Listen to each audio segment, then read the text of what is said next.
Hello guys, welcome sa panibagong video at sa araw na ito ay pag-uusapan natin ang dalawa sa pinakabagong kulay, ang dalawa sa pinakasikat na modelo ng scooter dito sa Pilipinas. Alam na naman natin na pag sinabing pula, ay matik napaka-sophisticado ng kulay na ito. Kung ilalagay mo sa motor, isa sa mga brand na gumagamit ng trademark ng kulay na ito ay ang Honda. Andiyan na ang color variants ng ADV, Click 160, Click 125, Honda Beat, kahit pa mga big bikes nila. Pagdating naman sa kulay asul na colorway, ay automatic na papasok sa isip mo ang brand ng Yamaha. Alas karamihan ng color variants na sumikat sa kanila ay kulay asul at masasabi nating trademark din nila ito.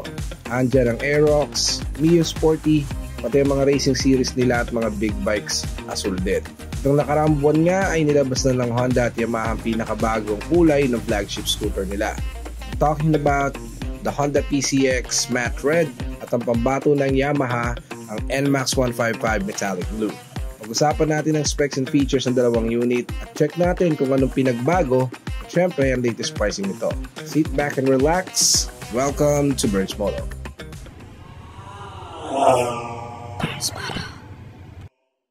Isa ito sa pinaka-inaabangan ng mga buyers ng Honda PCX, lalo na at itong first colorway nila na lalabas in matte finish.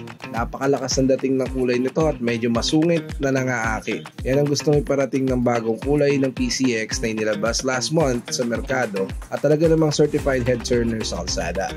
Elegant and sophisticated ang kulay ng bagong PCX.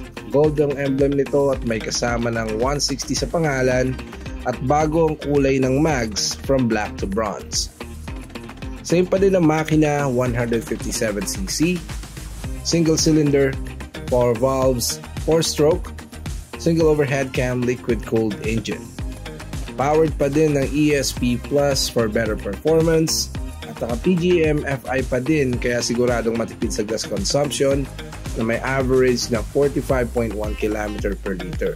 8 liters pa din ang tank capacity, kasya ang full face helmet sa maluwag na U-box compartment at kilas pa din at may charging port sa left pocket nito. Swabe pa din ang naked handlebar at ang poging front LED lights nito. Merong seat height na 764mm, curb weight na 131 kg at ground clearance na 134mm.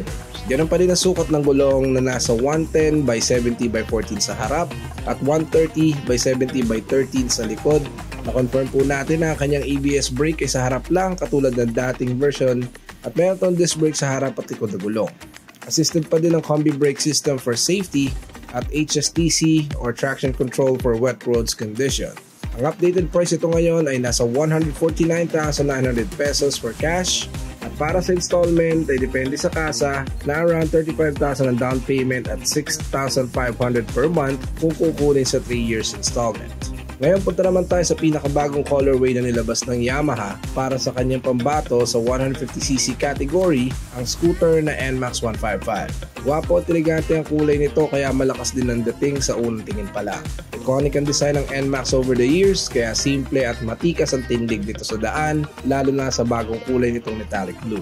Kung babalikan natin, halos puro matte finish ang nilabas ng NMAX kaya fresh ang colorway na ito para sa kanyang classy glossy finish. Para sa kanyang main specification, ganun pa rin meron siyang 155cc sa papel na naka single cylinder, 4-stroke, 4 valves, liquid-cooled single overhead cam engine. May lakas na 15.1 horsepower at 8,000 RPM at 13.9 Nm of torque at 6,500 RPM. Malakas ang makina kahit may angkas at hindi ka bibitinin sa hata kahit sa ahonan. Malaki ang compartment na kasya ang isang full face helmet, maliwanag at simple ang fully digital panel at malinaw na LED front lights. Meron itong start and stop feature at power pa din ng VVA for more power and better performance sa daan.